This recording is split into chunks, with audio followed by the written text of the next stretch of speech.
Hello, it's been a while, but today I'm going to install the Revel Medallion Touring. Used to be called the Tanabe Medallion Touring. I've been waiting for this exhaust now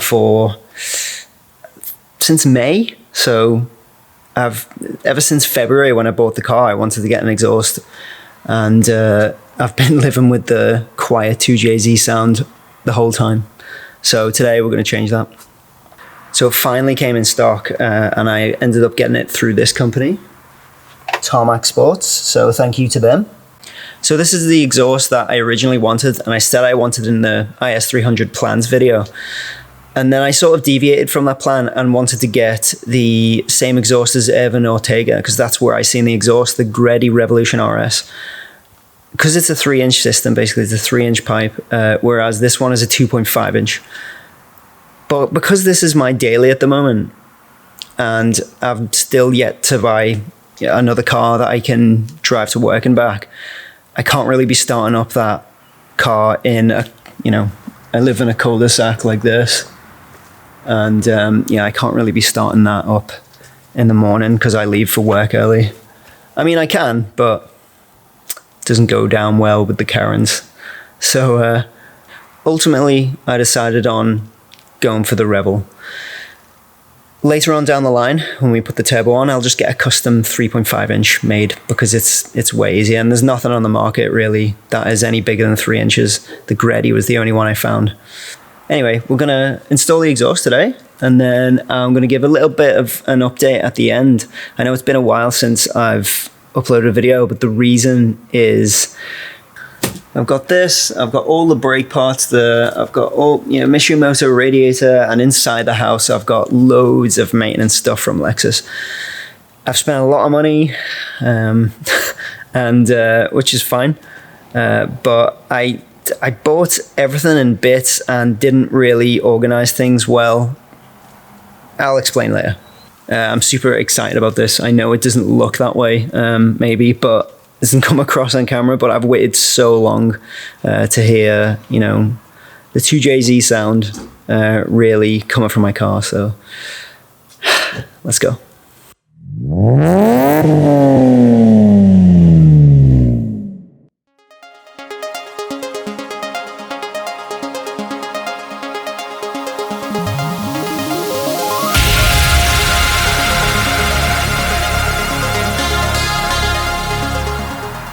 Look at this. This is a beast. It's a lot nicer than I thought it would look. Beats the hell out of this. This is actually a standard system, but it's been replaced, so it's not the original Lexus one. This, though, is absolutely glorious. It's quite a big resonator on there, but that's fine, because that's exactly what I was expecting. Right, I'm going to jack the car up and then we'll get on with the installation. This isn't going to be too much different from what I did on the IS200 when I installed the Jap Speed catback. The difference being that this time I have a tool I wish I had last time. That's this exhaust hanger remover. I've seen this on Noriaro's video, and let's hope it's as a life-changing tool as I think it's going to be. So if you're curious as to what comes with the exhaust, you obviously get the muffler, you get the resonator section, and this little bag of parts. Inside the bag you get instructions, 2 gaskets, and 4 bolts. Now, one of the gaskets is smaller than the other one, so the small one goes on the muffler side, and then between the cat and the resonator section, the big one. Oh, and you also get a Revel sticker. Car's jacked up, and I'll put this tarp down because it's quite wet.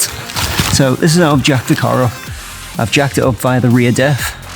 I've just gone straight in and then used some cloth so I don't damage it. And then I've put some axle stands up on the rear, and then I've tilted this to the side a little bit just so I've got some room to work on the exhaust. I actually really need to get some new tyres, because look at the outside and then look at the inside. That is that's like slicks.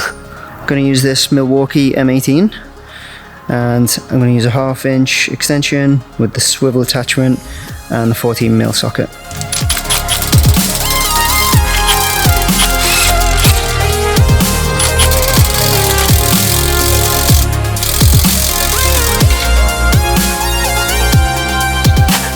Okay, let's see if this tool works. I'm just going to spray it with some WD-40.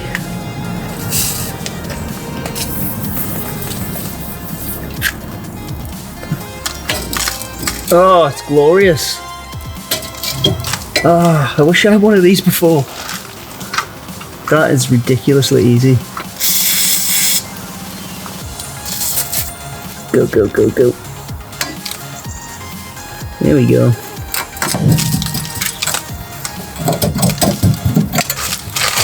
This might be the best tool I've ever bought in my life. Oh, that's so good. Whoever came up with that is a genius. Oh no, I don't think this one's gonna fit on. There we go.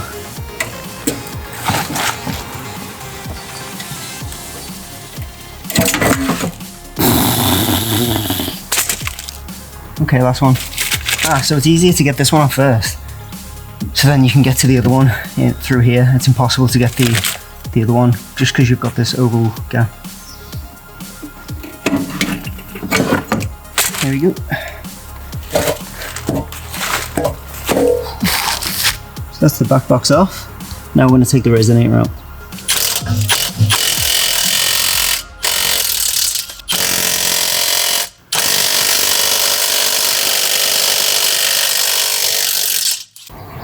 I really was hoping that this wouldn't happen again.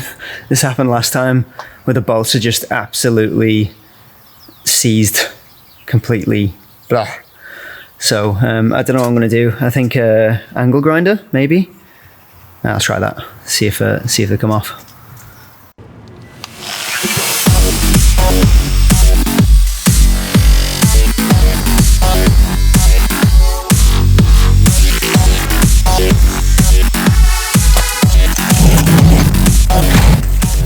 Well, that was a bit of a nightmare, but they're off now.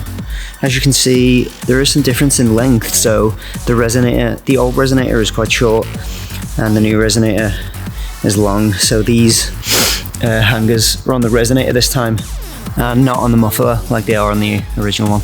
As for size, this muffler is a little bit smaller than this one, but this isn't the original anyway, so I'm not sure if that's the standard size. I think it is. Obviously, there's some difference in the tip size. So remember, the big gasket is going to go in first on this end, and that's going to connect to the cat. Right, I'm going to check the diameter of the pipe on the old muffler, and that's at 53 millimeters, and the new one, that is 60 millimeters. Right, so I've got the resonator in position, and I've put this one in already. Just pushed it in. It went in pretty easily. And I'm just going to do the same with the other one. I haven't bolted it in yet, but I'm just doing this first so that it stays in place. There we go. Easy. I was just using this to keep the other end elevated. As you can see, there's a gasket around here, which I'm going to have to take off, I think, so I can put the new one on. I'm worried there's going to be a leak, but I don't know, I guess we'll find out. I've got two different screwdrivers here that I'm going to try to pry it off with. There we go.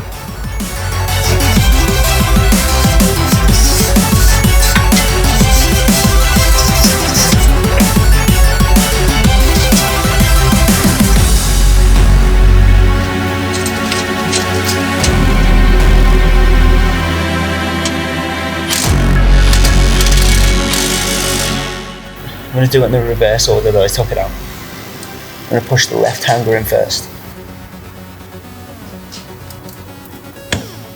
I'm going to use this plastic bottle again, just to keep the other ends elevated. Now I'm going to use the small gasket and the other two bolts and nuts, and connect the muffler to the resonator.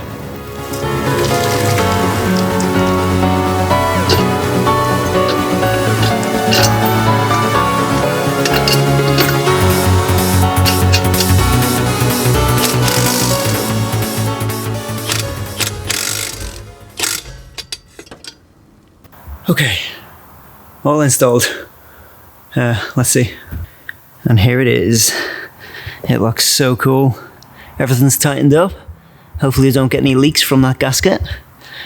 But it's almost center. It's not perfect, but it's pretty good fitment. So let's start it off and see what it sounds like.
As you can see, it's pretty quiet.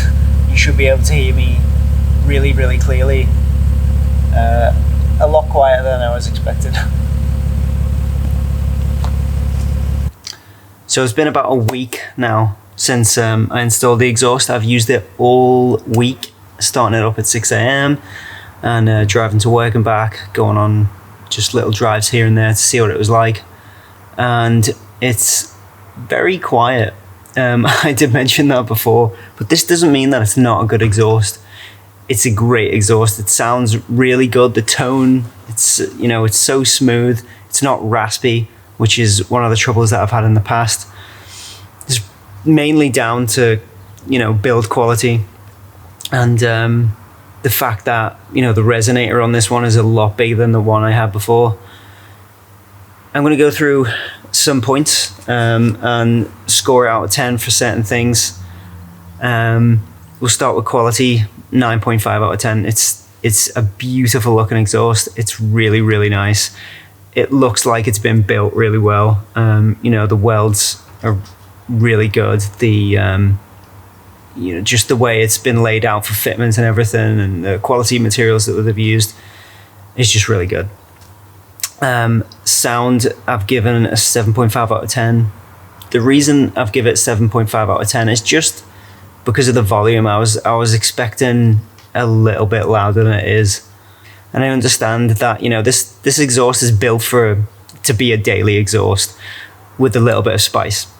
I think it's lacking a bit of throatiness, and I just think it could be a little bit louder. I think maybe getting a decat pipe for it to replace that third cat would open it up a lot more.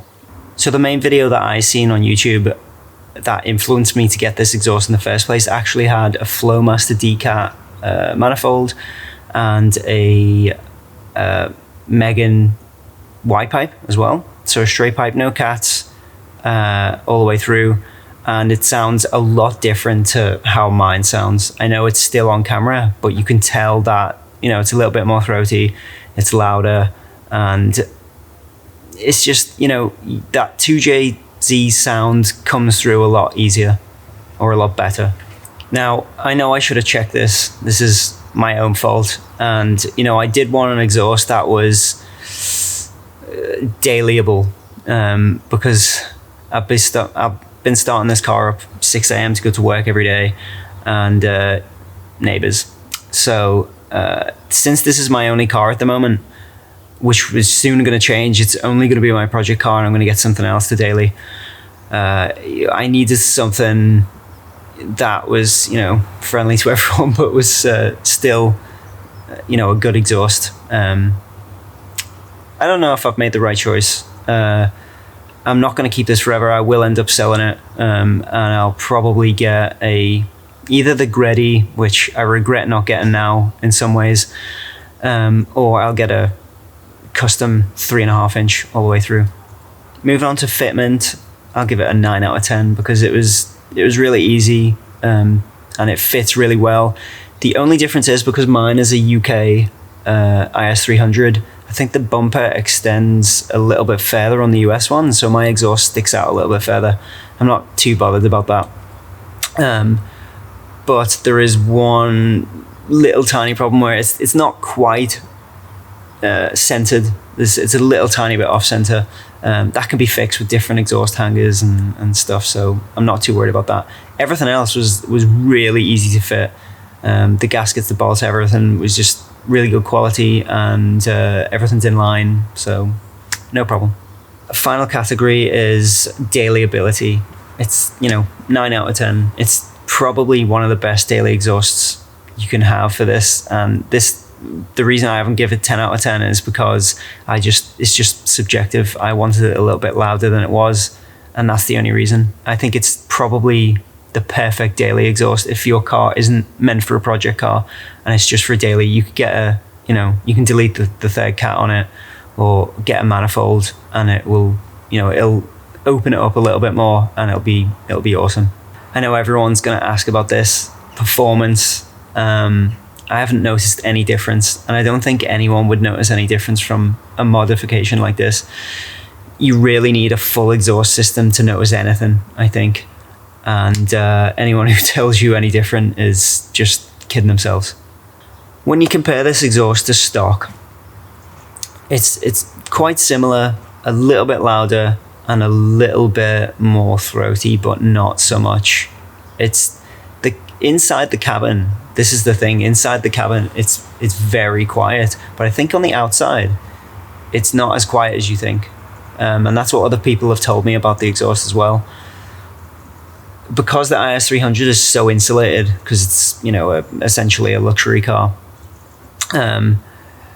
it's with the windows down up, it is very, very quiet. You can still hear that you've got a different exhaust on there, and it's not stock.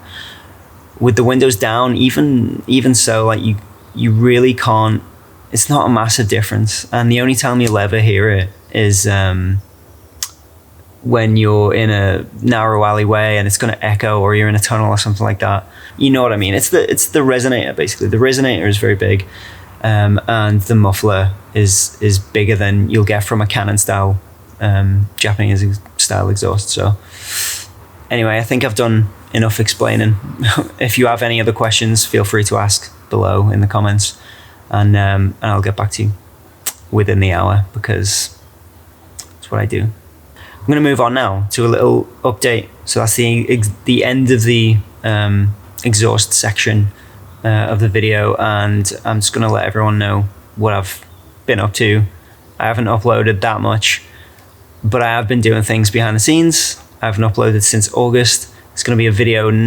This one is going to be December. The maintenance video is going to be in January. I've got an Altezza grill, which is right here. I'm going to do that shortly after the maintenance video, and then I'm going to do the brakes again, which are up there. I'm going to show you everything that I've got now, because I'm just about to start the maintenance video. So let's start out and look at a little list here. This is all of the stuff that I've acquired for the maintenance stuff, minus the exhaust and the grill there. This is the total, all prices and everything that I paid. This is not including delivery. The total for the actual parts minus delivery was 1,269. So I ended up getting the water pump, timing belt, idler and tensioner from Lexus, and then Lexus Direct Parts supplied all of the other stuff for it. I got the radiator from another place, and I got the radiator hoses originally in red from the same place as the radiator, but I really wanted the black ones because the red wouldn't go with the theme that I'm trying to do with the car. So I ordered them from Drift HQ in the US. It's going to be good. It was really expensive to get all this stuff. Plus I've got the Altezza grill there. There's the radiator in here. I was hesitant to maybe do that later on when I do all the turbo stuff and everything, but I might as well just throw it in. This is something I've just ordered from Whiffbits, which is a great company that is going to do probably where I'm going to get a lot of the stuff for the turbo conversion and the engine internals and everything. But they had all this stuff in stock, which is awesome. This the crank seal and the cam seals. If they're not leaking, I'm not going to touch them. I'm just going to do them, and when I do the engine build. That is a tool for getting the front crank seal in, which I thought might be useful. So here is the brakes that I talked about. These are LS400 calipers. I've already sandblasted them. I've already took the pistons out. Those two pistons are wrecked, so I'm not going to be using those. These ones are absolutely fine. These are the old ones. These are 4 new ones that I bought from Lexus. Not cheap at all. These are the spring retainers. We've got some bleed valves, and in here are all the pins and stuff, the guide pins and everything that I need. Here are the seals, all the seal kits. There's the old pads. Actually, let me show you these old pads, because these old pads are absolutely ridiculous. So they're super thin, right? But this one, look at this. So it was making a horrific grinding noise, as you can tell, because there's literally nothing left. So I had to change those before I got on to doing any of this stuff. The only things I haven't bought for the brakes at the moment is the brake lines, the discs, the pads, and maybe one other thing. But I've got everything else. I've got the paint, some VHT paint here. So I've got the primer. I've got a gold color because I said at the beginning that I was going to make this green and gold. It's like a sort of ancient Chinese theme. Oh, speaking of the brakes again, these are the inserts that you need to convert it to the LS400 calipers. But I'm going to put all of this stuff aside for now, because that's not what I'm focusing on. I'm going to unpack all of this stuff and get ready for doing all this maintenance stuff. So unfortunately, I was going up a windy country road and hit a rock. So it popped the front tyre, put a big split in it, which is fine because I needed a new front left tyre anyway. Actually, both front tyres. But it also unfortunately damaged the rim, which again isn't the worst problem in the world because I'm going to get new rims eventually anyway. But it did do this, which I'm not thrilled about. This is the left sill. And this is even worse. This is what happened. I hit a rock, and this was the rock in question. It really did ruin things, but the sills needed doing anyway. So just for now, I've put some body filler on it. And I've took the fairings off. And noticed a load of dried up mud, which has been sitting there for years and years. I scraped it all off, and obviously there is some rust damage there. It's not the worst I've ever seen. I'm not going to touch the bodywork myself. I'm going to get a professional to do it. As you can see, the right rear sill has some bubbling coming through as well. It's not the worst thing in the world. It's easily fixable, and a little bit on the rear arch here as well. Right, that is the end of the video. Thanks so much for watching. Like, comment and subscribe. A few things I want to say is having a daily is really gonna change things. It's gonna improve the video quality, so I don't have to worry about the car being on the road. This is what's on the cards for 2022 so far. We're gonna start with the maintenance video. I'll test the grill, fix some rust, and just some other cosmetic stuff maybe. LS400 brake conversion. I'm going to get another exhaust. That's going to be the Greddy RS Revolution, and then we're going to start thinking about putting an R154 manual gearbox in the car. I know that in the explanation of talking about the exhaust, I seem pretty disappointed, and that's because, to be honest, I was kind of disappointed. I expected a little bit more from the exhaust, but that was just due to my expectation. It's nothing to do with the way the exhaust actually is. It's really good, and if you want a perfect daily exhaust, buy it. I just want to say that I've vastly underestimated the cost of this build. The maintenance stuff cost me over twice as much as I thought it would. We've now hit 2,000 subscribers. My goal for 2021 was 1,000 subscribers, so you can imagine how happy it makes me to double that goal. Anyway, I hope that your 2021 has been really good, and I hope that your 2022 is even better. I'll see you next year.